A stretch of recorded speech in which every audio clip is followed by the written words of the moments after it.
buenas noches, bienvenidas y bienvenidos, gracias por estar aquí de nuevo. Este programa lo dividiremos en dos. Uno de los dos temas que abordaremos tiene que ver con Morelos y un llamado que hace el Frente Amplio Morelense, un llamado a una resistencia no violenta, de lo que hablaremos esta noche con Javier Sicilia, el escritor y poeta y fundador del Movimiento por la Paz con Justicia y Dignidad, en esta primera parte del programa. En la segunda parte del programa hablaremos con dos especialistas que han hecho recorridos nuevos en la zona afectada por el huracán Earl, en la zona sierra, en la Sierra Norte de Puebla, y tienen un diagnóstico importante del cual hay que hablar también esta noche para saber en dónde estamos parados en este lugar donde hubo varias decenas de muertos, daños materiales todavía incalculados y una seria revisión del tema por parte de Aurelio Fernández y Jesús Manuel Macías, que estarán con nosotros en la segunda parte del programa. Pero arrancamos este programa con Javier Sicilia, que como digo está junto con el Frente Amplio Morelense, el FAM, mandando este mensaje, este comunicado, esta convocatoria para una movilización, para una manifestación y resistencia no violenta en Morelos. ¿De qué se trata, Javier? Buenas noches, bienvenido, gracias como siempre por estar aquí. Al contrario, Carmen, muchas gracias y buenas noches. Pues se trata precisamente de una respuesta de una ciudadanía indignada, afrentada por parte de un gobierno que ha gobernado con la violación a derechos humanos y con la mentira. Morelos, Carmen, es un estado, es el segundo estado más pequeño de la República después de Tlaxcala, no tiene altas sierras, no tiene selvas, y sin embargo la inseguridad que se expresa en violencia, en desapariciones, en secuestro, en extorsiones, va en aumento, ¿no? La ciudadanía está rehén de la delincuencia de un gobierno que pues parece que está coludido con el crimen organizado o es ineficiente absolutamente. El asunto es que nos hemos vuelto rehenes de este gobierno que miente al decir que estamos muy bien y que gobierna con violación a derechos humanos. La prueba más clara y más terrible son las fosas de Tetelingo, ¿no?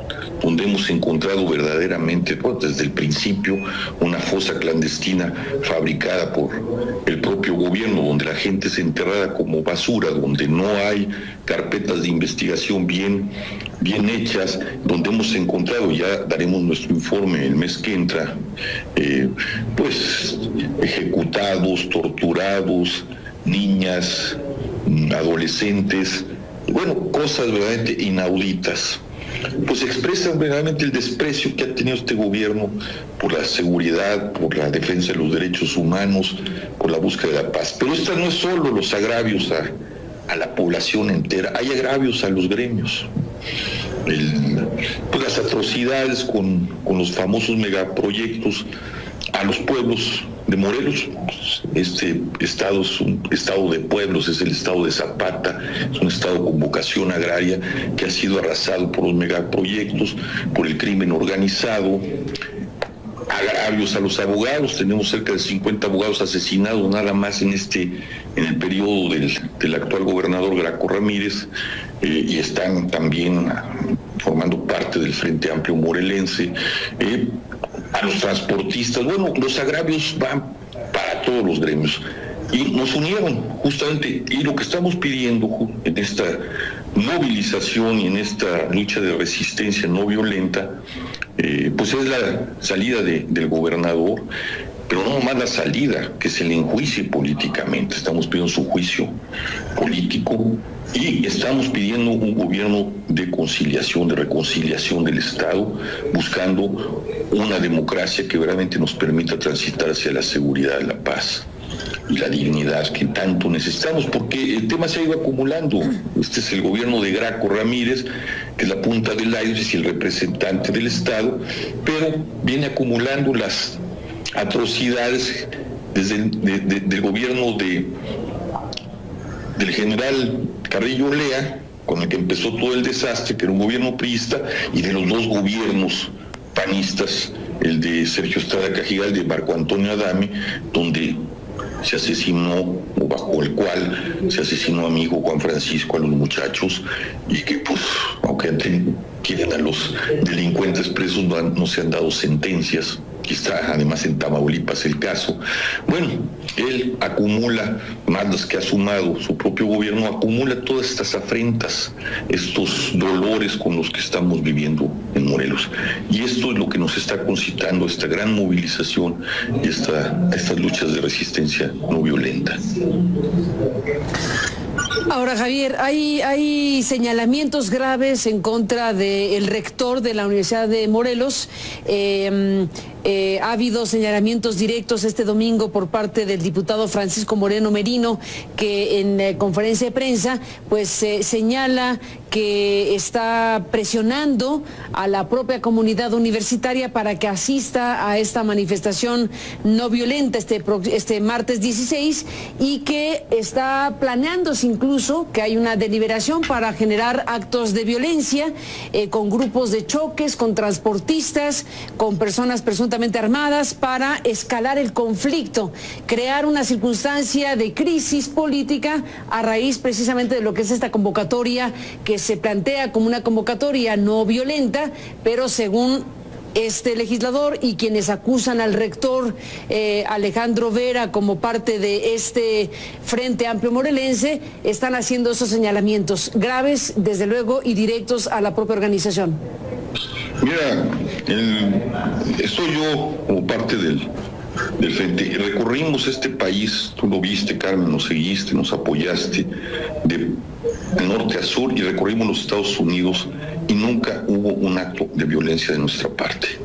El rector ha convocado a 7, 8 movilizaciones, incluso una toma del Congreso donde no se ha hecho un solo acto de violencia. No sé a qué apela, si simplemente es una táctica para desinhibir a la población, asustarla de que va a haber violencia, y por otro lado, su correlato, si no logran desactivar esta indignación ciudadana a partir de crear un terror que es falso, es mandar grupos de choque, que es una tradición, por desgracia, que nos viene desde el período, desde el 68, y generar verdaderamente con grupos de provocación violencia para condenar al rector, que no lo han podido desactivar porque la solvencia moral del rector pues es a toda prueba. Incluso los ataques al supuesto quebranto y a los supuestos fraudes, al no quererse auditar, que son absolutamente calumnias, ¿no? Calumnias, una guerra sucia de un gobierno que no tiene argumentos, de un legislativo y de un legislador que pues se corrompió, no sé cuánto dinero le ha dado Graco, y se puso de rodillas delante del Ejecutivo y no trabaja para nosotros, y ahora se vuelve la máscara con la que Graco quiere inhibir pues una lucha absolutamente ciudadana y democrática y no violenta, como lo hemos demostrado, no solo lo hemos dicho, lo hemos demostrado a lo largo de nuestras movilizaciones. Entonces, pues son artimañas que hablan de la ilegitimidad ya del gobierno mismo y del poder legislativo, ¿no? Que tiene que recurrir a la mentira, a la difamación, al miedo y al anuncio de una posible represión o una posible provocación para no afrontar lo que deben de afrontar, que es la indignación ciudadana y las demandas ciudadanas. Entonces no nos queda, para nosotros ya esos no son interlocutores, para todas las más de 100 organizaciones que estamos participando en esto no son los interlocutores, y apelamos precisamente al gobierno federal para establecer, después de la salida de Graco, un gobierno de reconciliación que urge en el Estado, Carmen. Javier Sicilia, estaremos muy de cerca siguiendo esto en las próximas horas. Por lo pronto, como siempre, gracias por estar aquí para contarlo, y estaremos en comunicación, si me lo permites. Al contrario, gracias, Carmen, por estar pendiente de nosotros, y un gran beso, un gran abrazo a todos, a ti y a todo el auditorio. Me da mucho gusto oírte, escucharte y dialogar contigo. Estamos en comunicación, Javier Sicilia, con este tema. Gracias.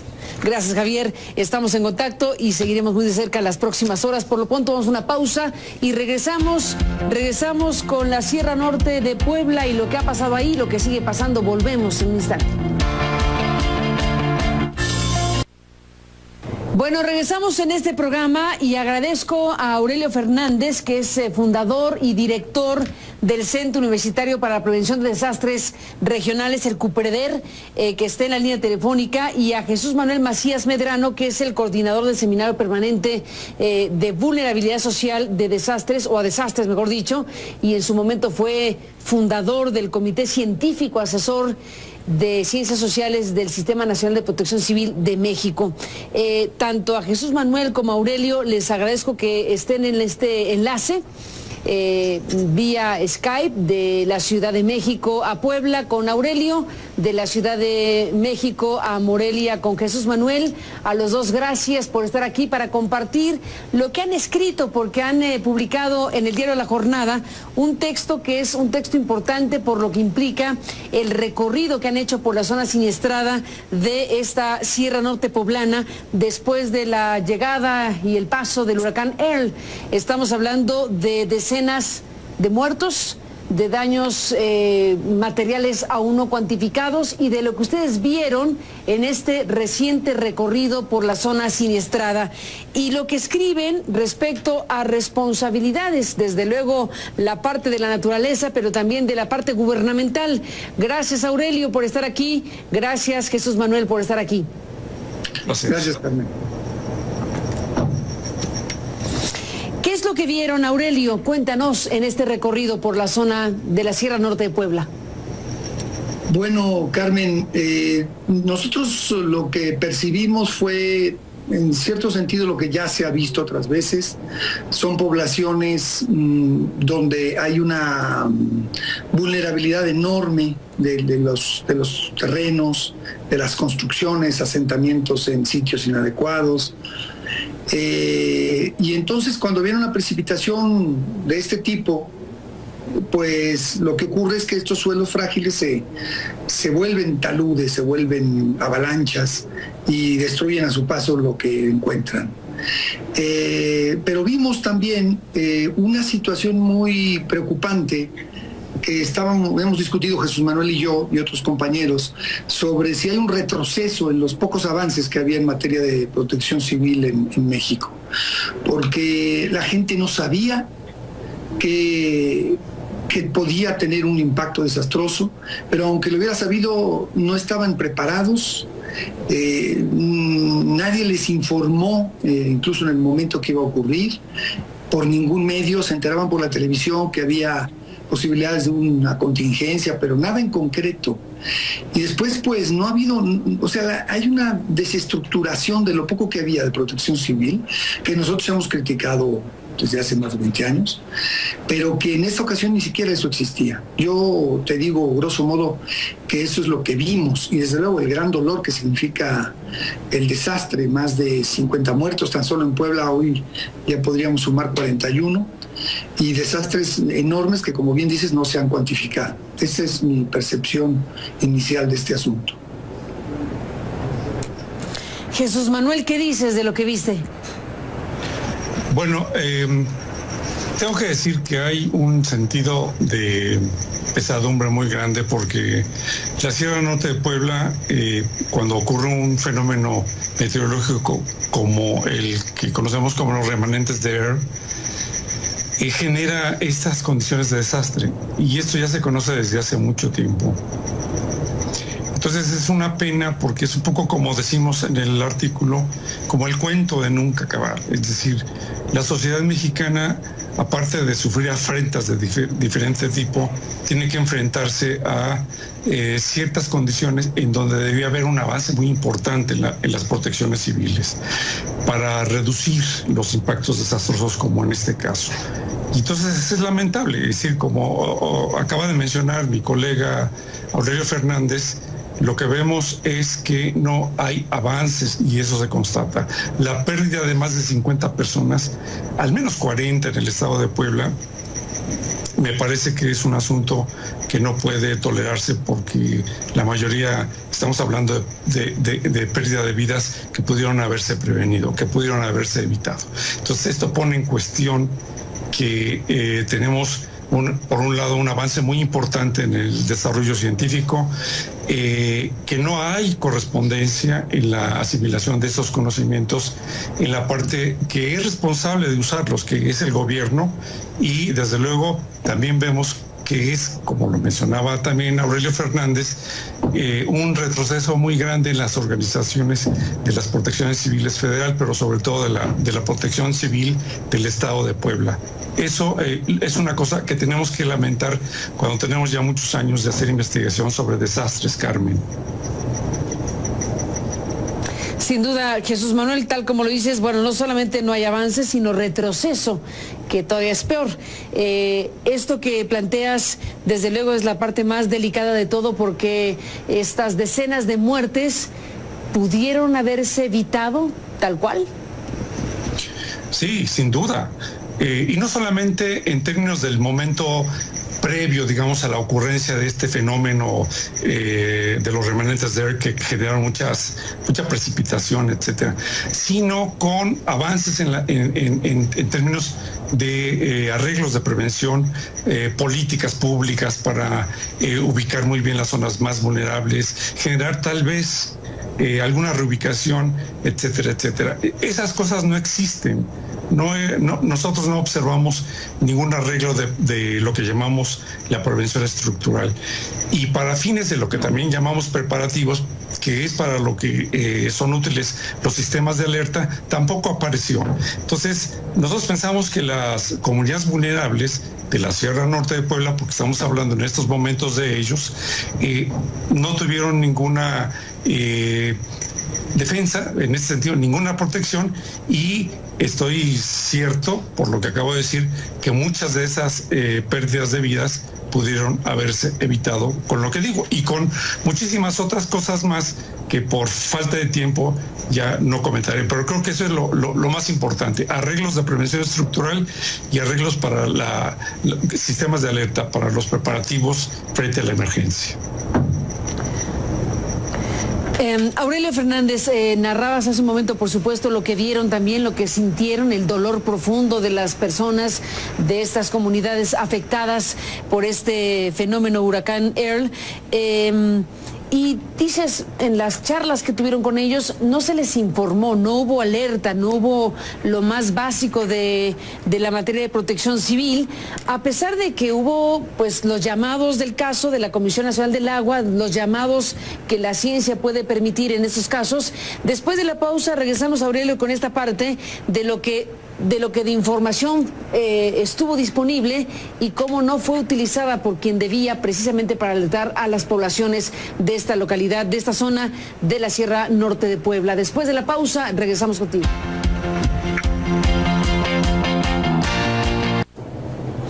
Bueno, entramos en la parte final, Aurelio Fernández, con este tema de las alertas, de la información que tuvo que haber estado disponible para los pobladores en esta Sierra Norte de Puebla y no lo estuvo. ¿Qué sucedió? ¿Qué sucedió con las llamadas de la Comisión Nacional del Agua, con los llamados, con la información disponible? Mira, el fenómeno estaba muy bien estudiado y hasta calculado bastante bien. Tanto que el gobierno federal hizo dos comunicados, uno el día 3 y uno el día 5, el primero al director de Protección Civil y el segundo directamente al gobernador, Moreno Valle, para que actuaran. Sin embargo, el gobierno estatal no actuó. Pero en opinión nuestra, también el gobierno federal se equivoca, porque no se trata de enviar solamente comunicados, eso es para justificarse. Pero la verdad es que la gente no sabía qué hacer porque el gobierno no sabe dónde están los puntos vulnerables. Se detuvo toda esta investigación social y de las ciencias duras para saber con precisión dónde están los puntos vulnerables. Y si le agregas que se politiza siempre en México el tema de la protección civil, aquí lo que hay detrás, y hay que decirlo con toda lo que ello significa, son disputas de carácter político y, si me apuras, electoral, donde ya hicieron quedar mal al gobernador del estado de Puebla, porque bueno, es normal que quede mal, porque él se ha alejado por completo de todo lo que ha significado prevención de desastres, cuidado del medio ambiente y hasta derechos humanos. O sea, eso no es difícil, pero el gobierno federal tendría que haber actuado de otra manera y no solamente enviar al ejército, a la Policía Federal y a demás instituciones a la hora de ayudar ya cuando el desastre se había presentado. Hay una descomposición total del sistema de prevención en México, que no es raro porque hay descomposición en todo, ¿no? Pero nosotros nos corresponde presentar este hecho, que es muy, muy lamentable y pues por supuesto que hay que tomar medidas. Por último te digo, tenemos en Huauchinango, que es una ciudad muy importante de la Sierra Norte de Puebla, una situación que es una bomba de tiempo, que está en las condiciones muy parecidas a lo que ocurrió en Teciutlán en 1999, donde murieron 200 personas. Tú lo viviste y tú lo narraste muy bien en aquella ocasión. Bueno, esas mismas condiciones están ahí y en otros muchos lugares. Yo llamo en particular al gobierno, a los gobiernos, a que tomen cartas en el asunto y lo tomen en serio y olviden sus rencillas electorales y políticas, y que pongan por delante la seguridad de la gente y el interés público antes que el interés privado. Se formulan preguntas, Jesús Manuel Macías, Aurelio Fernández, en este texto, el desastre por Earl y los gobiernos. Y con esto me despido, Jesús Manuel. Ustedes preguntan, ¿estaremos condenados a repetir los desastres después de vivir Earl y otros capítulos en esta zona del país? ¿Estaremos condenados?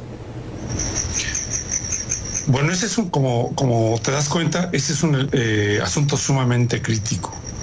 Yo quisiera terminar, digamos, esta intervención haciendo un llamado en muy buenos términos a los funcionarios del gobierno, de los 3 órdenes de gobierno encargados de las protecciones civiles, para que cumplan. A los pueblos de Morelos, este estado es un estado de pueblos, es el estado de Zapata, es un estado con vocación agraria que ha sido arrasado por los megaproyectos, por el crimen organizado, agravios a los abogados. Tenemos cerca de 50 abogados asesinados nada más en el periodo del actual gobernador Graco Ramírez, y están también formando parte del Frente Amplio Morelense.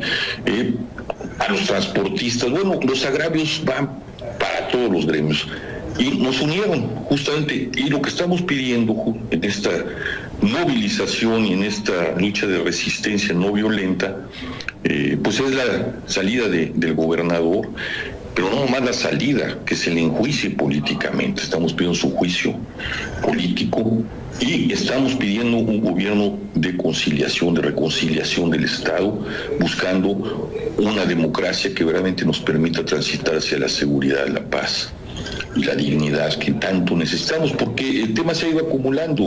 Este es el gobierno de Graco Ramírez, que es la punta del iceberg y el representante del Estado, pero viene acumulando las atrocidades desde del gobierno del general Carrillo Lea, con el que empezó todo el desastre, que era un gobierno priista, y de los 2 gobiernos panistas, el de Sergio Estrada Cajigal, de Marco Antonio Adame, donde se asesinó, o bajo el cual se asesinó a mi hijo Juan Francisco, a los muchachos, y que pues, aunque quieren a los delincuentes presos, no se han dado sentencias. Aquí está además en Tamaulipas el caso.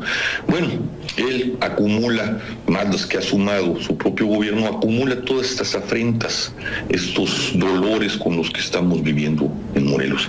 Y esto es lo que nos está concitando esta gran movilización y estas luchas de resistencia no violenta. Ahora, Javier, hay señalamientos graves en contra del rector de la Universidad de Morelos.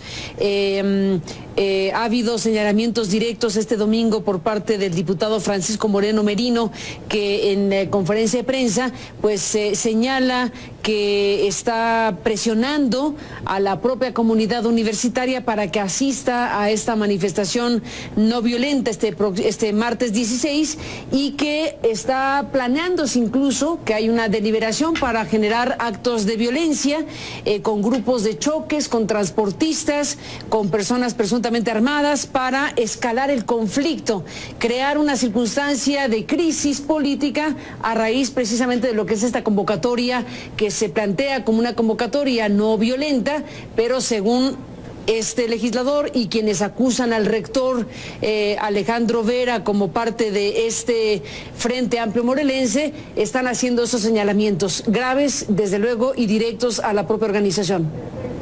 Mira, estoy yo como parte del frente. Recorrimos este país, tú lo viste, Carmen, nos seguiste, nos apoyaste de norte a sur y recorrimos los Estados Unidos y nunca hubo un acto de violencia de nuestra parte.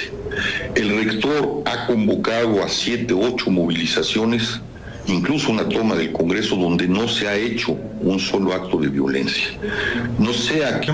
Es que no hay avances y eso se constata.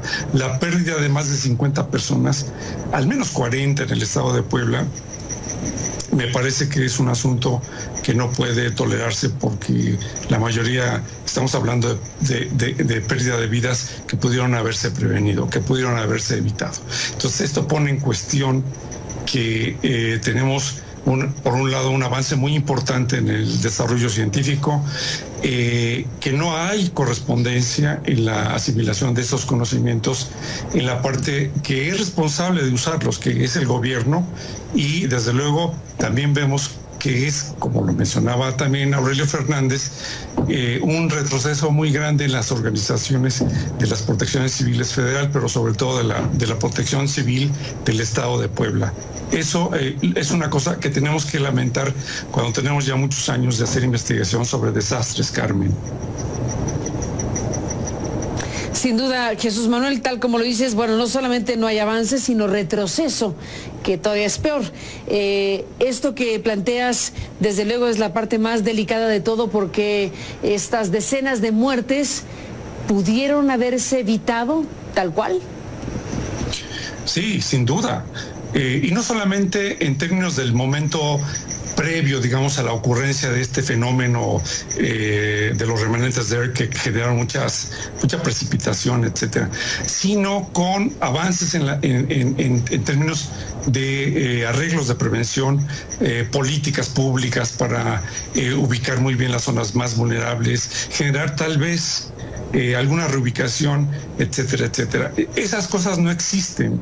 Nosotros no observamos ningún arreglo de lo que llamamos la prevención estructural. Y para fines de lo que también llamamos preparativos, que es para lo que son útiles los sistemas de alerta, tampoco apareció.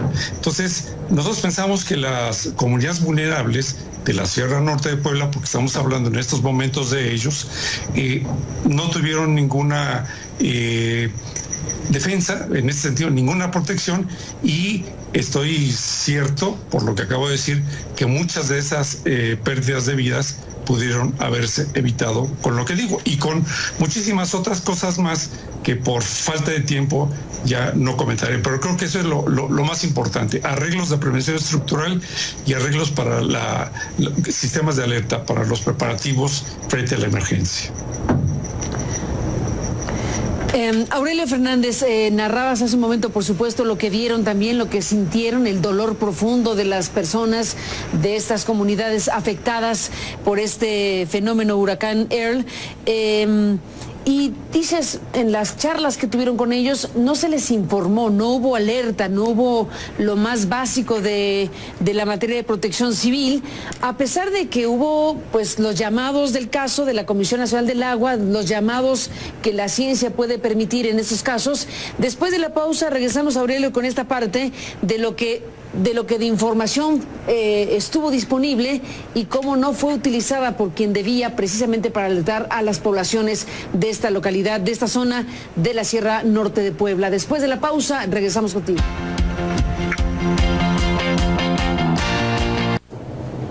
lo que han escrito, porque han publicado en el diario La Jornada un texto que es un texto importante por lo que implica el recorrido que han hecho por la zona siniestrada de esta Sierra Norte poblana después de la llegada y el paso del huracán Earl. Estamos hablando de decenas de muertos, de daños materiales aún no cuantificados y de lo que ustedes vieron en este reciente recorrido por la zona siniestrada y lo que escriben respecto a responsabilidades, desde luego la parte de la naturaleza, pero también de la parte gubernamental. Gracias, Aurelio, por estar aquí. Gracias, Jesús Manuel, por estar aquí. Gracias, Carmen. ¿Qué es lo que vieron, Aurelio? Cuéntanos en este recorrido por la zona de la Sierra Norte de Puebla. Bueno, Carmen, nosotros lo que percibimos fue, en cierto sentido, lo que ya se ha visto otras veces. Son poblaciones donde hay una vulnerabilidad enorme de los terrenos, de las construcciones, asentamientos en sitios inadecuados. Y entonces cuando viene una precipitación de este tipo, pues lo que ocurre es que estos suelos frágiles se vuelven taludes, se vuelven avalanchas y destruyen a su paso lo que encuentran. Pero vimos también una situación muy preocupante que hemos discutido Jesús Manuel y yo y otros compañeros sobre si hay un retroceso en los pocos avances que había en materia de protección civil en México, porque la gente no sabía que podía tener un impacto desastroso, pero aunque lo hubiera sabido, no estaban preparados. Nadie les informó, incluso en el momento que iba a ocurrir, por ningún medio. Se enteraban por la televisión que había posibilidades de una contingencia, pero nada en concreto.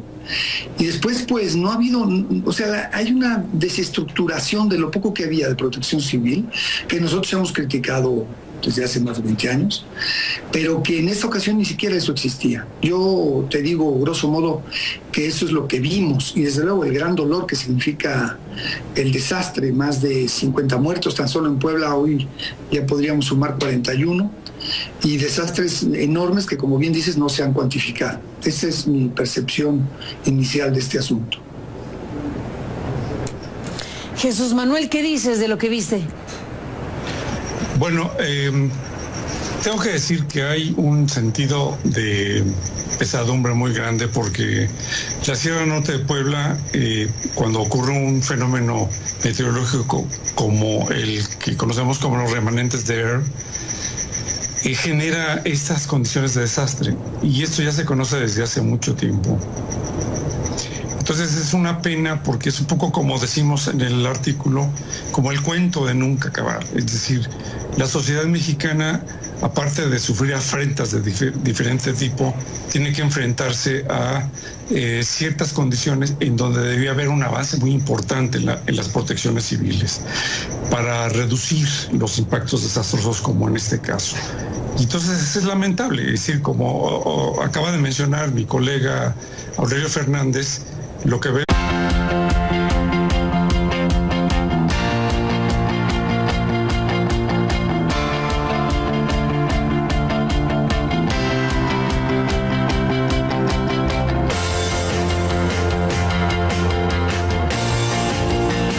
Buenas noches, bienvenidas y bienvenidos. Gracias por estar aquí de nuevo. Este programa lo dividiremos en dos. Uno de los dos temas que abordaremos tiene que ver con Morelos y un llamado que hace el Frente Amplio Morelense, un llamado a una resistencia no violenta, de lo que hablaremos esta noche con Javier Sicilia, el escritor y poeta y fundador del Movimiento por la Paz con Justicia y Dignidad, en esta primera parte del programa. En la segunda parte del programa hablaremos con dos especialistas que han hecho recorridos nuevos en la zona afectada afectada por el huracán Earl en la zona sierra, en la sierra norte de Puebla, y tienen un diagnóstico importante del cual hay que hablar también esta noche para saber en dónde estamos parados en este lugar donde hubo varias decenas de muertos, daños materiales todavía incalculados y una seria revisión del tema por parte de Aurelio Fernández y Jesús Manuel Macías, que estarán con nosotros en la segunda parte del programa. Pero arrancamos este programa con Javier Sicilia, que como digo está junto con el Frente Amplio Morelense, el FAM, mandando este mensaje, este comunicado, esta convocatoria para una movilización, para una manifestación y resistencia no violenta en Morelos. ¿De qué se trata, Javier? Buenas noches, bienvenido, gracias como siempre por estar aquí. Al contrario, Carmen, muchas gracias y buenas noches. Pues se trata precisamente de una respuesta de una ciudadanía indignada, afrentada por parte de un gobierno que ha gobernado con la violación a derechos humanos y con la mentira. Morelos, Carmen, es un estado, es el segundo estado más pequeño de la República después de Tlaxcala, no tiene altas sierras, no tiene selvas, y sin embargo la inseguridad que se expresa en violencia, en desapariciones, en secuestro, en extorsiones, va en aumento, ¿no? La ciudadanía está rehén de la delincuencia de un gobierno que pues parece que está coludido con el crimen organizado o es ineficiente absolutamente. El asunto es que nos hemos vuelto rehenes de este gobierno que miente al decir que estamos muy bien y que gobierna con violación a derechos humanos. La prueba más clara y más terrible son las fosas de Tetelingo, ¿no? Donde hemos encontrado verdaderamente, desde el principio, una fosa clandestina fabricada por el propio gobierno, donde la gente es enterrada como basura, donde no hay carpetas de investigación bien hechas, donde hemos encontrado, ya daremos nuestro informe el mes que entra, ejecutados, torturados, niñas, adolescentes, cosas verdaderamente inauditas. Pues expresan verdaderamente el desprecio que ha tenido este gobierno por la seguridad, por la defensa de los derechos humanos, por la búsqueda de la paz. Pero estos no es solo los agravios a la población entera, hay agravios a los gremios. Las atrocidades con los famosos megaproyectos a que apelas y simplemente es una táctica para desinhibir a la población, asustarla de que va a haber violencia. Y por otro lado, su correlato, si no logran desactivar esta indignación ciudadana a partir de crear un terror que es falso, es mandar grupos de choque, que es una tradición, por desgracia, que nos viene desde el período, desde el 68, y generar verdaderamente con grupos de provocación violencia para condenar al rector, que no lo han podido desactivar porque la solvencia moral del rector pues es a toda prueba. Incluso los ataques al supuesto quebranto y a los supuestos fraudes, al no quererse auditar, que son absolutamente calumnias, ¿no? Calumnias, una guerra sucia de un gobierno que no tiene argumentos, de un legislativo y de un legislador que pues se corrompió, no sé cuánto dinero le ha dado Graco y se puso de rodillas delante del Ejecutivo y no trabaja para nosotros, y ahora se vuelve la máscara con la que Graco quiere inhibir una lucha absolutamente ciudadana y democrática y no violenta, como lo hemos demostrado, no solo lo hemos dicho, lo hemos demostrado a lo largo de nuestras movilizaciones. Entonces, pues son artimañas que hablan de la ilegitimidad ya del gobierno mismo y del poder legislativo, ¿no? Que tiene que recurrir a la mentira, a la difamación, al miedo y al anuncio de una posible represión o una posible provocación para no afrontar lo que deben de afrontar, que es la indignación ciudadana y las demandas ciudadanas. Entonces no nos queda, para nosotros ya esos no son interlocutores, para todas las más de 100 organizaciones que estamos participando en esto no son los interlocutores, y apelamos precisamente al gobierno federal para establecer, después de la salida de Graco, un gobierno de reconciliación que urge en el Estado, Carmen. Javier Sicilia, estaremos muy de cerca siguiendo esto en las próximas horas. Por lo pronto, como siempre, gracias por estar aquí para contarlo y estaremos en comunicación si me lo permites. Al contrario, gracias, Carmen, por estar pendiente de nosotros. Un gran beso, un gran abrazo a todos, a ti y a todo el auditorio. Me da mucho gusto oírte, escucharte y estamos dialogar en comunicación, contigo. Javier Sicilia, con este tema. Gracias. Gracias, Javier. Estamos en contacto y seguiremos muy de cerca las próximas horas. Por lo pronto vamos a una pausa y regresamos con la Sierra Norte de Puebla y lo que ha pasado ahí, lo que sigue pasando. Volvemos en un instante.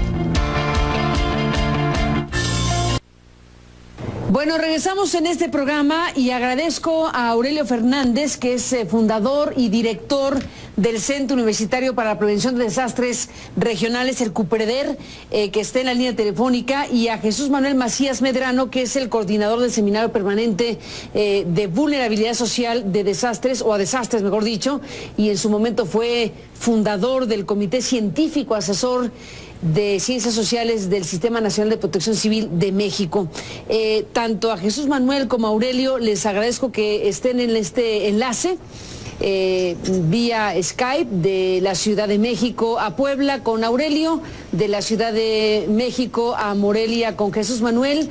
A los dos, gracias por estar aquí para compartir